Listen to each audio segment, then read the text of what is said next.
Salut tout le monde, j'espère que vous allez bien, c'est Loïc de la chaîne Gata Volgar. Bienvenue dans cette nouvelle vidéo. Aujourd'hui on se retrouve pour le débrief du match Paris Saint-Germain-Montpellier. C'était une rencontre qui comptait pour la deuxième journée de Ligue 1 Uber Eats. Victoire des Parisiens 5-2 au Parc des Princes.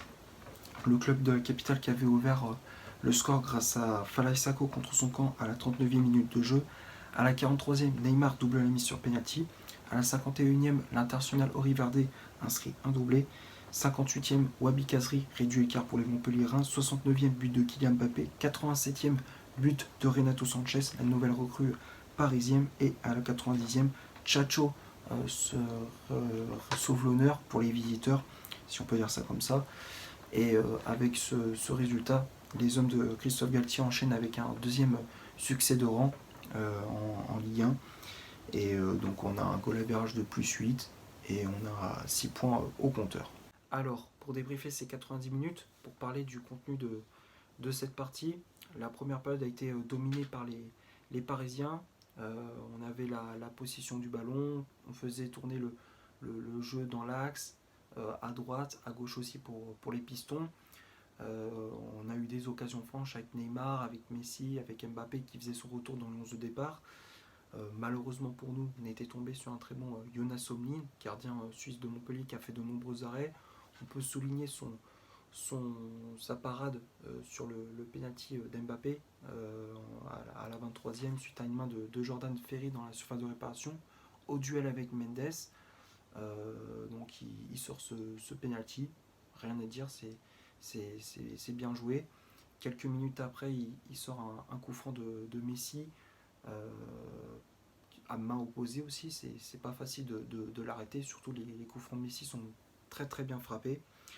On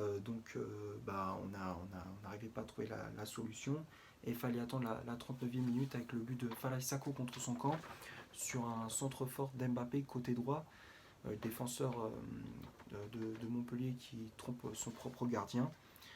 1-0, donc on a réussi à faire sauter le verrou. Et à la 43e, Neymar qui double la mise sur penalty suite à une nouvelle fois une main, une faute pas une main de Falaye Sako. Décidément le défenseur montpellierien qui avait vraiment pas de chance. Et penalty transformé par Neymar. 2-0, c'est le score à la mi-temps. La deuxième période, au retour des vestiaires, on marque le troisième avec une nouvelle fois Neymar sur un pressing haut. On a agressé le porteur du ballon. C'était le gardien de Montpellier qui fait une relance hasardeuse. Ça revient dans les pieds d'Mbappé qui lance dans la profondeur Achraf Hakimi sur le côté droit. Le centre légèrement freiné par le défenseur montpelliérain qui, on voit sur l'action, la vitesse du centre est freinée par le défenseur. Et finalement, ça a été repris au premier poteau par Neymar de la tête. Omlin est trop court. 3-0. Et là, on plie le match. À la 58e, Montpellier qui réduit l'écart grâce à Wabi Kazri suite à une frappe mal repoussée par Donnarumma, l'ancien attaquant de Saint-Etienne, avait bien suivi. 3-1. Et c'est pas fini. Paris repart à l'attaque avec le but de Mbappé à la 62e. Un joli but. Corner de Neymar, repris au second poteau par Mbappé, d'un extérieur du pied. Omlin est battu. 4-1. Donc là, on déroule. Et puis Galtier qui fait les changements avec les entrées en jeu de Renato Sanchez, d'Ekitike, de Mukiele ou encore de Paredes. Et donc à la 87e, Renato Sanchez, la nouvelle recrue parisienne qui inscrit ce cinquième but, qui marque son premier but sous ses nouvelles couleurs. Il rentre en jeu, il marque 5-1. Donc on plie le match. Comme je disais, on plie le match, on continue ce festival offensif. Et à la 90e, Chateau qui réduit, qui sauve l'honneur pour les visiteurs sur un ballon dans la profondeur. On voit que la défense parisienne n'a pas bien anticipé. Et puis Donnarumma, il fait une sortie une sortie moyenne. Moi, je ne comprends pas pourquoi il sort. Il aurait dû rester sur sa ligne et bien fermer son angle. Moi, je ne comprends pas pourquoi il sort. Il aurait dû rester sur sa ligne, sur ce genre de but. Donc là, on se prend un but un peu bêtement, 5 buts à 2, et c'est le score final. Maintenant, on va passer au 11 de départ qu'a aligné Christophe Galtier. Je ne sais pas si vous voyez très très bien. Donc ça a été un 3-5-2, encore une fois, avec Donnarumma dans les buts. La défense à 3, Marquinhos, Ramos, Kipembe, défenseur Oriverde qui avait le brassard de capitaine. Le milieu de terrain, Verratti, associé à Vitinha. Messi en numéro 10. Les pistons, Hakimi à droite, Mendes à gauche. Et le duo d'attaque, Neymar, Mbappé. Et comme je disais, Mbappé qui faisait son retour dans le 11 de départ. Après, les remplaçants, il y avait Paredes qui est entré en jeu à la place de Vitinha. Renato Sanchez à la place de Marco Verratti. Nordi Mukiele à la place de Verratti. Ekitike à la place de Neymar. Et Pablo Sarabia qui est entré en jeu à la place de Mbappé. C'était du poste pour poste. Donc le 11 de départ, pas grand chose à dire. Mais évidemment, le fameux débat du gardien avec moi et comme tous les supporters parisiens, on pense que ça doit être Navas le numéro 1. Mais bon, comme je disais, c'est Galtier qui a choisi qui a tranché, qui a choisi le numéro 1 et c'est Donnarumma. Et puis apparemment Navas pourrait partir aussi. Bon, bah écoute, on fera avec Donnarumma, hein, qu'est-ce que je te dise. Et puis après, le reste, bon, c'est du classique. Neymar qui a fait un bon match aussi, qui a été brillant. Messi également qui a fait un très gros match. Donc rien à dire. Après, bon, aussi Mbappé, moi j'ai pas aimé son match où tu as bien vu son comportement, il était un peu énervé, enfin je sais pas, il était bizarre. À un moment donné, sur une action, tu avais Vitinha qui remontait le terrain et comment dire, au lieu d'aller dans la profondeur, enfin je sais pas, tu voyais sur l'action, il était isolé sur son côté, enfin tu sais, genre oh, je m'en fous et tout, enfin tu sais, il y avait une attitude qui me déplaît fortement. Moi, j'ai pas aimé son attitude et je pense que pas mal de supporters parisiens sont d'accord avec moi. Il n'avait pas une bonne attitude.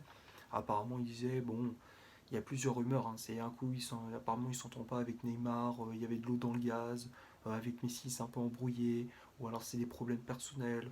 Ouais, à un moment donné, si tu sens pas que si t'es pas bien, à un moment donné, tu te dis au coach, tu dis coach, je suis pas bien, mettez-moi sur le banc ou mettez quelqu'un d'autre. Ça aurait été un peu mieux. Alors même s'il a délivré un but et une passe décisive, mais bon, voilà quoi. Maintenant, les stats de cette rencontre, on va commencer par le PSG. 59% de possession de balle, 11 corners, 17 tirs au total, donc 10 tirs cadrés, un rejeu signalé. Et côté Montpellierin, 41% de possession de balle, 0 corner, 6 tirs au total, donc 4 tirs cadrés, un rejeu signalé. Donc quand on regarde les stats, ça a été plutôt une attaque-défense. Paris qui a eu la possession du ballon, qui ont créé du jeu, qui ont eu des grosses occasions. C'était plaisant à voir, n'empêche, c'est toujours plaisant à voir, ça fait plaisir. Et puis côté Montpellierin, bon, ils ont subi les assauts du club de la capitale. Donc c'était compliqué pour eux hein, d'aller faire un résultat au parc. Bon, j'ai fait à peu près le tour pour les stats. Les tops et les flops, bon, je sais pas, il n'y a pas beaucoup de flops. Alors peut-être si deux flops pour moi. Donnarumma, sur les deux buts, pour moi il est coupable. Même si bon, il n'a fait pas grand chose à faire, mais sur les deux buts, il est coupable. Le premier, il repousse mal un ballon.